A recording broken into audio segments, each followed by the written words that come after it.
ఆరాధన యొక్క ఆజ్ఞ. ఆరాధన యొక్క ఆజ్ఞలో కేవలము నన్ను మాత్రమే ఆరాధించాలి. ద్వితీయోపదేశకాండం 6వ అధ్యాయం 4 నుంచి మీరు చూస్తే, నీ దేవుడైన యెహోవా షమా ఇశ్రాయేల్ యాహ్వే ఎలోహిను యాహ్వే ఎహాద్, ఒకడే అద్వితీయుడైన దేవుడు. ఆయనను మీ పూర్ణ ఆత్మతోనూ పూర్ణ మనసుతోనూ పూర్ణ శక్తితోనూ ఆయన ఆరాధించాలి. ప్రభు అయిన యేసు క్రీస్తు అంటాడు, తండ్రికి ఏ విధంగా నువ్వు ఘనతనిస్తున్నావో అదే ఘనత, అదే ఆరాధన, అదే ప్రేమ, అదే కమిట్మెంట్, allegiance to me అని అడుగుతాడు. This is enough for us to understand that he claimed divinity in his body. పాత నిబంధన గ్రంథం అంతా కూడా చక్కగా చదవగలిగితే it's all about this king. ఈ రాజు, నీ రాజు, ఈ రాజును ఆయన చాటుకున్నటువంటి లక్షణాలలో మనం గమనించుకోవచ్చు. బైబిల్ ఎవరికి దేవత్వమును ఆపాదించదు. కేవలము ఈ 3 వ్యక్తులకు మాత్రమే. ఒకరు ప్రభు అయిన యేసు క్రీస్తు, 2 తండ్రి అయిన దేవుడు, 3 పరిశుద్ధాత్ముడైన దేవుడు. ఈ 3కి మాత్రమే దేవత్వమును ఆపాదిస్తుంది. అదే మత్తయి సువార్త 3:16-17లోను, అలాగే పరిశుద్ధాత్మను గురించినట్టు ఈ 3 గురించినటువంటి ఉటంకం ఉన్నటువంటి, లేకపోతే ఈ 3 ఉటంకించిన ఒకే వచనాలు మీ స్క్రీన్స్ మీద కనిపిస్తున్నాయి. యేసు బాప్తిసము పొందిన వెంటనే నీళ్ళలో నుండి ఒడ్డుకు వచ్చెను, ఇదిగో ఆకాశము తెరవబడెను, కుమారుడు వస్తున్నాడు, ఆకాశము తెరవబడి దేవుని ఆత్మ పావురము వలె దిగి రావటం. ఆ తరువాత పైనున్నటువంటి, లేకపోతే తండ్రి అయిన దేవుడు, ఈయన నా ప్రియ కుమారుడు, ఈయన యందు నేను బహుగా, లేకపోతే ఈయన మాట వినండి, ఈయన యందు నేను బహుగా ఆనందిస్తున్నాను అని చెప్పినటువంటి మాట. ఒకే చోట 3 వేరు వేరు వ్యక్తులు కనిపిస్తారు. ఒక్క దేవుడు వేరు వేరు వ్యక్తులలో మనకు తన ప్రత్యక్షతను పురాతన కాలము మొదలుకొని శాశ్వత కాలము చూపిస్తున్నటువంటి వచనాలు. ఎవరైనా సరే ఒకరు హెబ్రీయులకు రాసిన పత్రిక 1వ అధ్యాయం తీస్తే, స్క్రీన్స్ మీద ఒకవేళ వేయగలిగితే వేయండి. హెబ్రీయులకు రాసిన పత్రిక 1వ అధ్యాయం 6 నుంచి గనక మనం చదవగలిగితే, can somebody show it on the screen please? ఎవరైనా చదవగలిగితే చదవండి. మరియు ఆయన భూలోకముకును ఆది సంభూతుని మరలా రప్పించినప్పుడు దేవుని దూతలందరూ ఆయన నమస్కారము చేయవలనని చెప్పుచున్నాడు. తన దూతలను వాయువులుగాను తన సేవకులను అగ్నిజ్వాలలుగాను చేసుకొనువాడు అని తన దూతలను గూర్చి ఆ రోజు కనిపించినటువంటి యెహోవా దూత, లేకపోతే దేవుని దూతనే, అదేం దేవుడు కాదు, ఆయనేం దైవ సమానుడేం కాదు అని ఒకవేళ మీరు అనుకుంటే, దేవుని వాక్యం స్పష్టంగా చెప్తోంది. ఏమని చెప్తోంది? అగ్నిజ్వాలలు మరియు సేవకులుగా పిలిచినటువంటి వారు వాయువులుగా చేసుకున్నాడు. అగ్నిజ్వాలలే దిగి వచ్చాయి, అందుకే ఆ పొద కలిపోలేదు. ఎందుకంటే దిగి వచ్చింది దేవదూతల సమూహం, ఎందుకంటే దిగి వచ్చింది సైన్యములకు అధిపతి, సైన్యములైనటువంటి ఆ దేవదూతలు. కానీ వారి మధ్యలో ఉన్నటువంటి యెహోవా దూత, ఆయనను గురించి ఏం చెప్తున్నాడు? దేవదూతలు నమస్కారం చేయండి అని చెప్తున్నాడు. చదవండి. కానీ కుమారుని గురించి అయితే ఎవరు మాట్లాడుతున్నారు? ప్రభు తండ్రి మాట్లాడుతున్నాడు, దేవుడు మాట్లాడుతున్నాడు. దేవుడు మాట్లాడుతూ ఈ మాట ఎక్కడి నుంచి తీసుకొచ్చారు? దేవా నీ సింహాసనము తరతరములు ఉంటుంది, దేవా నీ సింహాసనము నిరంతరము నిలుచున్నది, నీ రాజదండము న్యాయార్థమైనది అని ఎవరి గురించి మాట్లాడుతున్నారు? ఇక్కడ ఎవరు మాట్లాడుతున్నారు? కీర్తనల గ్రంథంలో నుంచి తీసుకొచ్చినటువంటి మాట ఇది. కీర్తనల గ్రంథంలో రాబోయే మెస్సియా గురించి చేసినటువంటి ఈ ప్రవచనాన్ని హెబ్రీ గ్రంథకర్త తీసుకుని వచ్చి ప్రభు అయిన యేసుకు ఆపాదించి, స్వయంగా దేవుడు కుమారుడైనటువంటి యేసు క్రీస్తును దేవా అని పిలుస్తున్నాడు. దేవుడే తన కుమారుణ్ణి దేవా అని పిలిస్తే మన ప్రశ్న ఏంటి? ఇంకా what is your question now? He is God in manifestation of humanness. Continue. దేవా నీ సింహాసనము నిరంతరము నిలిచినది, నీ రాజదండము న్యాయార్థమైనది. నీవు నీతిని ప్రేమించితివి, దుర్నీతిని ద్వేషించితివి. అందుచేత దేవుడు నీ దేవుడు నీ తోటి వారి కంటే నిన్ను హెచ్చించినట్లుగా ఆనందతైలముతో అభిషేకించిన. తరువాత మరియు ప్రభువా, వెయిట్ ఎ మినిట్. మొదటిది దేవా అని అన్నాడు. ఎవరు? తండ్రి అయిన దేవుడే స్వయంగా దేవా అని పిలుస్తున్నాడు.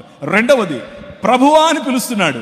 కిరియాస్ అన్నటువంటి పదం, అక్కడ థియోన్ అన్నటువంటి పదం, ఇదే మాట ప్రభువా. చదవండి. నీవు ఆదియందు భూమికి పునాదులు వేసితివి. ఎవరు ఆదియందు భూమికి పునాదులు వేసినటువంటి the king that you are following. ఏ ప్రభువునైతే నీ హృదయముల యందు ప్రతిష్ఠించుకోమని ఈరోజు ఈ ఉదయం మీకు చెప్పానో, ఏ ప్రభు అయితే ఈ భూమి ఆకాశములను ఏలుతున్నాడు అని చెప్పానో, he is the one that laid foundations to this world. ఈ ప్రపంచానికి భూమి ఆకాశములకు పునాదులు వేసింది ఆయనే. ఈ మాట ఎక్కడి నుంచి తీసుకొచ్చారు అనుకుంటున్నారు? దిస్ ఇస్ అబౌట్ యెహోవాను గురించి కీర్తనాకారుడు రాసినటువంటి ఒక కీర్తన ఇది. దాన్ని తీసుకుని వచ్చి ఎవరు? హెబ్రీ గ్రంథకర్త ప్రభు అయిన యేసుక్రీస్తుకు ఆపాదించి చెప్తున్నాడు, ప్రభువా నీవు ఆదియందు భూమికి పునాదులు వేసితివి. ఆకాశములు కూడా నీ చేతి పనులే. అవి నశిస్తాయి, నువ్వు నిలుచుంటావు. అవన్నీ వస్త్రము వలె పాతగిలిను, వస్త్రాల్లాగా పాతవైపోతాయి. ఉత్తరీయముల వలె ఒకడు ఉత్తరీయం తీసేసినట్లుగా వాటిని మడిచేసి పక్కనేసేస్తావు నువ్వు. అవి వస్త్రము వలె మార్చబడును గాని నీవు ఏకరీతిగానే ఉన్నావు. ఏకరీతిగా ఉన్న దేవుడు. The king that you're following is eternal. The king that you're following is the one that laid foundations to the heavens and earth. ఈ భూమి ఆకాశములకు పునాదులు వేసిన వాడు నీ రాజు. ఈ భూమి ఆకాశములు తరిగిపోతాయేమో కానీ ఆయన ఎల్లప్పుడూ ఉండే రాజు. ఆయన స్థాపించినటువంటి, ఆయన పరిశ్రమిస్తున్నటువంటి, ఆయన విస్తరింపచేస్తున్నటువంటి, ఆయన ఫలభరితం చేస్తున్నటువంటి ఈ రాజ్యంలోనికి welcome my brother, welcome. This is not just some cheap religion that I'm inviting you into. ఏదో ఒక చీప్ రిలిజన్ లేక నేను పిలుస్తున్నాను అనుకోండి. No, this is allegiance to the King of Kings. This is allegiance to the Creator himself. అందుకనే యోహాను సువార్త 1వ అధ్యాయం 1వ వచనంలో ఆదియందు వాక్యముండెను, వాక్యము దేవుని యొద్దయుండెను, వాక్యము దేవుడై ఉండెను, ఆ వాక్యము శరీరధారి అయి కృపా సత్య సంపూర్ణుడిగా మన మధ్య డేరా వేసెను అన్నమాట. The king that you follow, the king that you want to know is the one that laid foundations to this creation. ఈ భూమి ఆకాశములను సృజించినటువంటి వాడు. ముగ్గురు భిన్నమైన వ్యక్తులు మీకు దేవునిలో కనిపిస్తారు. తండ్రి అయిన దేవుడు, ఆదియందు దేవుడు భూమి ఆకాశములను సృజించెను అని మాట చేత సృజించటం మనం చూస్తాం. దేవుడు అన్నటువంటి ఒక వ్యక్తి, దేవుని మాట అన్నటువంటి ఇంకొక వ్యక్తి. అప్పుడు జలముల పైన ఆత్మ అల్లాడుచుండెను అన్నప్పుడు వ్రాయబడినటువంటి మాటను పొదుగుచుండెను అని కూడా మనం అర్థం చేసుకోవచ్చు. To give a shape to this world. ఈ ప్రపంచానికి ఒక మంచి ఆకారం ఇవ్వటానికి, భూమి నిరాకారముగాను శూన్యముగాను ఉన్న భూమిలో పరిశుద్ధాత్మ దేవుని యొక్క కార్యం. ముగ్గురు వేరు వేరు వ్యక్తులు. Right from the first verse of the Bible to the last verse of the Bible, it is always these 3 persons. ముగ్గురు వ్యక్తులు. వ్యక్తి అంటే మనిషి కాదు. వ్యక్తి అంటే చాయిస్ చేయగల, వివేచన కల, ఇమోషన్స్ అనగా భావనలు గల, రిలేషన్స్ అనగా సంబంధములు పెట్టుకోగల వ్యక్తిని వ్యక్తి అని అంటారు. చేతనను వ్యక్తి అని అంటారు. So God exists in 3 persons. తండ్రి, కుమారుడు మరియు పరిశుద్ధాత్మ. In the beginning. ఒక ఆయన నన్ను అడిగారు ఈ విధంగా, ఇది గ్రీక్ టెక్స్ట్, మీరు ఒకసారి అది వేస్తారా? Greek text. ఈ మాట మనం తిమోతి గ్రంథంలో లేదా తీతుకు రాసినటువంటి గ్రంథంలో చూడొచ్చు. తీతు పత్రిక 2వ అధ్యాయం 13వ వచనము. యేసుక్రీస్తును మహాదేవుడు అన్నటువంటి మాట అక్కడ చాలా స్పష్టంగా కనిపిస్తుంది. అనగా మహాదేవుడును మన రక్షకుడును అయిన యేసుక్రీస్తు మహిమ యొక్క ప్రత్యక్షత కొరకు ఎదురు చూచుచూ ఉన్నాం. మన నిరీక్షణ, మన ఎవరి ప్రత్యక్షత కోసం మనం చూస్తున్నాము అనంటే మహాదేవుడైనటువంటి యేసుక్రీస్తు. టునైట్, ఈరోజు రాత్రి, పురాతన కాలము నుంచి శాశ్వత కాలము తన ప్రత్యక్షతను చూపిస్తున్నటువంటి ఈ రాజు ప్రత్యక్షత ఇంకా నీకు కనబడకపోతే, ఇంకా నువ్వు ఆయనతో కలిసి ఉండకపోతే, ఇంకా నువ్వు ఆయనతో చేయి కలపకపోతే, ఈ night before you leave this place, ఈ ప్రాంతాన్ని, ఈ ప్రాంగణాన్ని విడిచిపెట్టి వెళ్ళటానికి ముందు make a commitment. Ask him. ఒకసారి అడిగి చూడు, ఏంటి ఈయన అరిచర్చి చెప్తున్నాడు, కెన్ యూ ప్లీజ్ నాకు కూడా ఆ ప్రకాశం, లేకపోతే నాకు కూడా ఆ ప్రకటన, లేకపోతే నాకు కూడా ఆ ప్రత్యక్షత ఇస్తావా అని అడిగి చూడండి. He is right here and he will unveil himself to you. తనను తాను అనావరణం చేసుకుని నీకు కనిపించగల, నీతో మాట్లాడగల, నీతో సంబంధానికి తనతో సంబంధానికి నిన్ను పిలవగల రాజు ఈ రాజు, గ్రేట్ గాడ్. పరిశుద్ధాత్మనికి కూడా ఇదే దేవత్వమును ఆపాదించింది బైబిల్ గ్రంథం. 14వ అధ్యాయం యోహాను సువార్త, 16వ అధ్యాయం యోహాను సువార్తల్లో పరిశుద్ధాత్ముడు దాన్ని ఏమంటారు, మనతో ఎల్లప్పుడూ ఉండటానికి రావటం, సర్వసత్యములోనికి నడిపిస్తాడని చెప్పటం, మనతో ఉండగలడు అని చెబుతూ దేవునికి ఉండేటటువంటి గుణాలు, సర్వశ్రేష్టమైన గుణాలు, అన్నీ చేయగల, అన్ని చోట్ల ఉండగల, అందరూ ప్రార్థనలు వినగల, ఒకే చోట ఒకే సమయంలో అన్ని దేశాల్లో ఉండగల దేవత్వమును కేవలము పరిశుద్ధాత్మకు ఆపాదించారు బైబిల్ గ్రంథకర్తలు. సో దెర్ ఆర్ 3 persons, 3 వ్యక్తులకు బైబిల్ గ్రంథం దేవత్వమును ఆపాదించింది. మొదటిది తండ్రి అయిన దేవుడు, రెండవది కుమారుడైన దేవుడు, మూడవది పరిశుద్ధాత్ముడైన దేవుడు. And that is a very serene, a very important aspect that you should learn. To represent this king, ఈ రాజుకు ప్రాతినిధ్యం ఒకవేళ నువ్వు కలిగి ఉండాలి అని అంటే, you need to know ఎవరి రాజు. He exists in 3 persons. ఈ రాజు 3 వ్యక్తులుగా తనను తాను బయలుపరుచుకున్నటువంటి రాజు. సో బైబిల్ ఏం చెప్తుంది అని అంటే, తండ్రి ఈజ్ ఈక్వల్ టు దేవుడు, కుమారుడు ఈజ్ ఈక్వల్ టు దేవుడు, పరిశుద్ధాత్ముడు ఈజ్ ఈక్వల్ టు దేవుడు.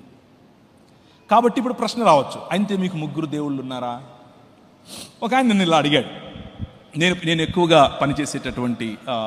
పనిచేసే వారి మధ్య ఎక్కువగా ప్రశ్నలు అడుగుతూ ఉంటారు. వారు చదివే గ్రంథం వాళ్ళ కదా నేర్పింది కాబట్టి వాళ్ళు ప్రశ్నలు అడుగుతారు. ఆయన అన్నారు, తండ్రి దేవుడు 1, కుమారుడు దేవుడు 2, పరిశుద్ధాత్ముడు దేవుడు 3, 1 + 1 + 1 3 అయ్యాయి కదా అని అన్నాడు.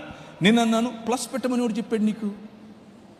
కూడికలు చేయమని ఎవడు చెప్పాడు నీకు? నేను చెప్పానా? 1 × 1 × 1 చేయి అన్నాను. 1 వచ్చింది కదా అంటున్నాడు. సో దేవుడు అనేటటువంటి కాన్సెప్ట్ను మ్యాథమెటిక్స్ అనే కాన్సెప్ట్లోకి you cannot reduce it. If you still want to add, not multiply, అడిషనే చేస్తాను అనంటే దేవుడు అనంతుడు. Why don't you add infinity plus infinity plus infinity అన్నారు. ఏమొచ్చింది అంటే ఇన్ఫినిటీ అన్నాడు. అయిపోయిందా అని అడిగారు. Our God, He reveals Himself in 3 persons, but He is one God. మీకు స్క్రీన్ మీద కనిపిస్తున్నటువంటి ఈ బొమ్మ మన దేవుడు కాదు. ఈ బొమ్మకు టెంకాయలు కొట్టేసి లేకపోతే ఊదిబత్తీలు అంటించేసి చేయబాకండి. That is not the purpose. మనం అక్షరాలతో ఈ విధంగా దేవుడు అని రాసే ప్రయత్నం చేస్తామో అలాగే ఒక పిక్టోరియల్ రిప్రజెంటేషన్లో మీ ముందు అది పెట్టాను. తండ్రి ఈజ్ దేవుడు, కుమారుడు ఈజ్ దేవుడు, పరిశుద్ధాత్ముడు ఈజ్ దేవుడు. బట్ తండ్రి ఈజ్ నాట్ కుమారుడు, కుమారుడు ఈజ్ నాట్ హోలీ స్పిరిట్, పరిశుద్ధాత్ముడు ఈజ్ నాట్ ద ఫాదర్. ఈ క్లారిటీ మీకుంటే చాలు. That's all you need to know. And you will understand that He exists as a community. He exists as a family. The closest example that God gave to human beings about Himself is, చాలా దగ్గరగా ఉన్నటువంటి ఒకే ఒక example. కొంతమంది చెప్తూ ఉంటారు, నీళ్లు ఒక ఎగ్జాంపులే. నీళ్లు ఫ్రిడ్జ్లో పెడితే ఐస్ గడ్డ అవుతుంది, పొయ్యి మీద పెడితే ఏమవుద్ది? ఆవిరవుతుంది. చూసారా? No, that's not close at all. ఒకే సమయంలో నీళ్లు ఐస్ గడ్డలు మరియు ఆవిరి ఉంటుందా? ఉండదు. బట్ హీఈస్ ఒకే సమయంలో తండ్రి, కుమారుడు, పరిశుద్ధాత్మ. They are God. How do we understand it? The closest example that God gave is you. You are the closest example. దేవుడు నరుణ్ణి తన స్వరూపమందు తన పోలిక చొప్పున చేశాడు, స్త్రీనిగాను పురుషునిగాను చేశాడు. వన్ హ్యూమన్, బట్ స్త్రీ మరియు పురుషుడు. స్త్రీ సంపూర్ణమైనటువంటి మనిషేనా? ఎస్. పురుషుడు సంపూర్ణమైనటువంటి మనిషేనా? ఎస్. ఆదికాండం 2వ అధ్యాయంలో ఈ రెండు వేరు వేరు శరీరములు, 2 different bodies, when they come together they are called ఏక శరీరం, ఒకే శరీరం. ఎహాద్ అన్న పదం అక్కడ కూడా వాడాడు. This is not complete example, అది కంప్లీట్ ఎగ్జాంపుల్ కాదు. బికాస్ దేవునికి సమానమైనది ఇంకేది లేదు, ఏది లేదు. బట్ ది క్లోజెస్ట్ ఎగ్జాంపుల్, కొద్దిగా మనం అర్థం చేసుకోవడానికి ఉపయోగపడేది అదొకటి మాత్రమే. సో తండ్రితో చేసిన ప్రార్థన, వేరొక ఆదరణకర్తను పంపిస్తాను అని చెప్పినటువంటి మాటలు, పరిశుద్ధాత్ముడు మనలో పనిచేస్తూ ఆరాధనకు, తండ్రికి ఆరాధన చేయటం కోసం చేసే ప్రోత్సాహం, దేవుని వాక్యం మాట్లాడేటప్పుడు తండ్రి, కుమారుడు మరియు పరిశుద్ధాత్మల మధ్య వేరు వేరు వ్యక్తులుగా వారి మధ్య సంభాషణ జరిగినట్లుగా మనకు చాలా స్పష్టంగా కనిపిస్తుంది. ఒకవేళ మనం లేదు లేదు ఆయన తండ్రే కుమారుడుగా వచ్చాడు, కుమారుడే పరిశుద్ధాత్మగా వచ్చాడు అని అంటే ఆయన చేసిన ప్రార్థన డ్రామా వేస్తున్నట్లా? ఎలి ఎలి లమా సబక్తాని అని అన్న మాట డ్రామానా? Is it a drama that Jesus did on the cross? No. నిజముగానే తండ్రితో మాట్లాడాడు. ఒక ఆయన అడిగాడు, అవును యేసు ప్రభు మరి ఇక్కడ శిలువలో చనిపోయాడు కదా, దేవుడు అంటున్నావు కదా, శిలువలో ఏ దేవుడు చచ్చిపోయినప్పుడు ప్రపంచాన్ని ఎవరు నడిపించారు అని అడిగాడు. First thing, Jesus, the death of Jesus is to kill the death itself. ప్రభు అయిన యేసు క్రీస్తు మరణాన్ని కౌగిలించుకున్నది, మరణం కళ్ళల్లో కళ్ళు పెట్టి చూసింది కారణం ఎందుకు అని అంటే to kill the death it self, మరణాన్ని చంపటం కోసం. So let's keep that aside. But ముగ్గురు దేవుళ్ళు కాకుండా త్రియేక దేవుడు అన్నటువంటి కాన్సెప్ట్ నమ్మే వారికి ఈ ప్రాబ్లమే కాదు. ఆయన 3 రాత్రింబగళ్ళు భూగర్భములో ఉన్న దేవుడే, సింహాసనాసీనుడైనటువంటి తండ్రి, ఆయనను మృతులలో నుండి లేపుతున్నటువంటి పరిశుద్ధాత్మ దేవుడు, ఆయన మృతుల లోకంలోనికి దిగిపోయి వారికి అందించినటువంటి సువార్త. It still talks about God that is still there. That's the beauty of understanding the scriptures. పరిశుద్ధ లేఖనాలను అర్థం చేసుకుంటే మనకు వచ్చేటటువంటి స్పష్టత అది. సో ఐక్యత గల దేవుడు, సృష్టి కార్యమందు ఐక్యత, పతనములో ఉన్న మనిషిని తిరిగి నేను రక్షిస్తాను అని చెప్పిన మాటల్లో ఐక్యత, శిలువ కార్యంలో ఐక్యత, మరణంలో ఐక్యత, పునరుత్థానంలో ఐక్యత, తిరిగి ఈ భూమి ఆకాశములను ఐక్యపరిచేటటువంటి ఈ మహాసంకల్పంలో ఐక్యత. ఒకసారి ఎఫెసీయులకు రాసిన పత్రిక 1వ అధ్యాయం 10వ వచనం. What is it that God is trying to achieve? ఇంతకు ప్రభు ఏం చేయాలనుకుంటున్నాడు? ఆయనకు ఉన్నటువంటి ప్రణాళిక ఏమిటి? 1వ అధ్యాయం 10వ వచనం. ఈ సంకల్పం, దేవునికి ఒక సంకల్పం ఉంది. ఆ సంకల్పాన్ని బట్టి దేవుడు ఒకటి నిర్ణయించుకున్నాడు. What is it? ఆయన పరలోకమందున్నవే గాని భూమి మీద ఉన్నవే గాని సమస్తమును క్రీస్తునందు ఏకముగా సమకూర్చవలెనని తనలో తాను నిర్ణయించుకొని. ది డెసిషన్ ఆఫ్ గాడ్, దేవుని యొక్క నిర్ణాయక చిత్తం ఏమిటి అనంటే it is not about picking some people here and there, కొంతమందిని అక్కడక్కడ ఏరుకుని వేరే లోకంలోకి వెళ్ళిపోవడం కాదు. That is not what his desire is. His desire is భూమి ఆకాశములను ఐక్యపరచటం, to bring heavens and the earth together. And that is done because of this king.